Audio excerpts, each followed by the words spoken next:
हनूमानञ्जनासूनुः वायुपुत्रो महाबलः रामेष्ठः फल्गुणः सकः पिङ्गाक्षोमितविक्रमः उदधिक्रमणश्चैव सीता सन्देशहारकः लक्ष्मणप्राणदाता च दशग्रीवस्य दर्पः 12 नामानि कपीन्द्रस्य महात्मनः स्वापकाले प्रबोधे च यात्राकाले च यः पठेत् न भयम् विद्यते तस्य सर्वत्र विजयी भवेत्।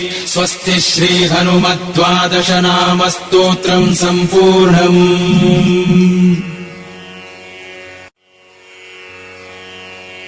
हनूमानञ्जनासूनुः वायुपुत्रो महाबलः रामेष्ठः फल्गुणः सकः पिङ्गाक्षोमितविक्रमः